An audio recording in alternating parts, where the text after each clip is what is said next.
वेदेषु यज्ञेषु तपस्सु चैव दानेषु यत् पुण्यफलं प्रदिष्टम् अत्येति तत्सर्वमिदं विदित्वा योगी परं स्थानमुपैति चाद्यम्.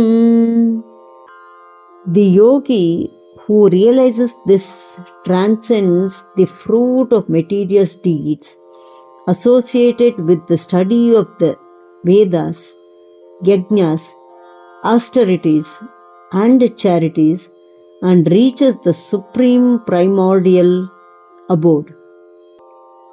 ಇದನ್ನು ತಿಳಿದ ಯೋಗಿಯು ಶ್ರೌತ ಮತ್ತು ಸ್ಮಾರ್ತ ಕರ್ಮಗಳನ್ನು ಮಾಡುವುದರಿಂದ ಬರುವ ಪುಣ್ಯವನ್ನು ಅತಿಕ್ರಮಿಸಿ ಪರಮ ಪದವನ್ನು ಪಡೆಯುತ್ತಾನೆ.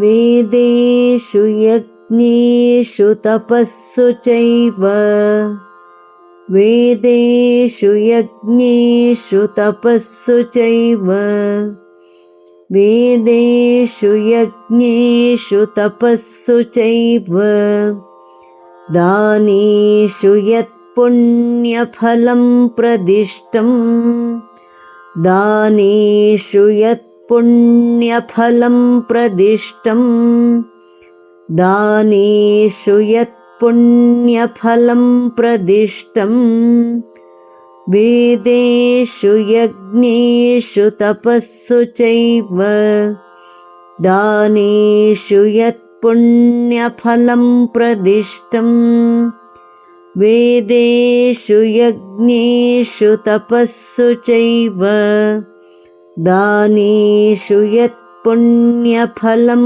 ಪ್ರದಿಷ್ಟಂ ವೇದೇಷು ಯಜ್ಞೇಷು ತಪಸ್ಸು ಚೈವ ದಾನೇಷು ಯತ್ ಪುಣ್ಯಫಲಂ ಪ್ರದಿಷ್ಟಂ ಅತ್ಯೇತಿ ತತ್ಸರ್ವಮಿದಂ ವಿದಿತ್ವಾ ಅತ್ಯೇತಿ ತತ್ಸರ್ವಮಿದಂ ವಿದಿತ್ವಾ ಅತ್ಯೇತಿ ತತ್ಸರ್ವಮಿದಂ ವಿದಿತ್ವಾ ಯೋಗಿ ಪರಂ ಸ್ಥಾನಮುಪೈತಿ ಚಾದ್ಯಂ ಯೋಗಿ ಪರಂ ಸ್ಥಾನಮುಪೈತಿ ಚಾದ್ಯಂ ಯೋಗಿ ಪರಂ ಸ್ಥಾನಮುಪೈತಿ ಚಾದ್ಯಂ ಅತ್ಯೇತಿ ತತ್ಸರ್ವಮಿದಂ ವಿದಿತ್ವಾ ಯೋಗಿ ಪರಂ ಸ್ಥಾನಮುಪೈತಿ ಚಾದ್ಯಂ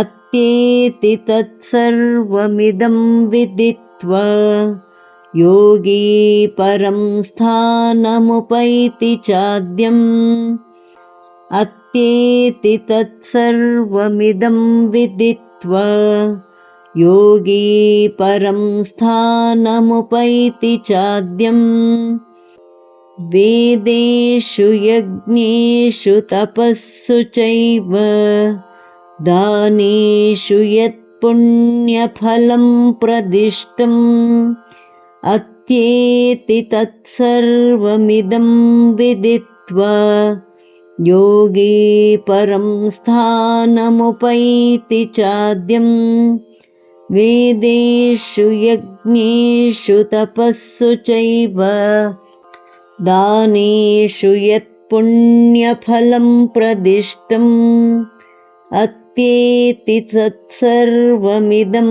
ವಿದಿತ್ವಾ ಯೋಗಿ ಪರಂ ಸ್ಥಾನಮುಪೈತಿ ಚಾದ್ಯಂ ವೇದೇಷು ಯಜ್ಞೇಷು ತಪಸ್ಸು ಚೈವ ದಾನೇಷು ಯತ್ ಪುಣ್ಯಫಲಂ ಪ್ರದಿಷ್ಟಂ ಅತ್ಯೇತಿ ತತ್ಸರ್ವಮಿದಂ ವಿದಿತ್ವಾ ಯೋಗಿ ಪರಂ ಸ್ಥಾನಮುಪೈತಿ ಚಾದ್ಯಂ. ಧನ್ಯವಾದ. ನಮಸ್ಕಾರ. ಶುಭವಾಗಲಿ.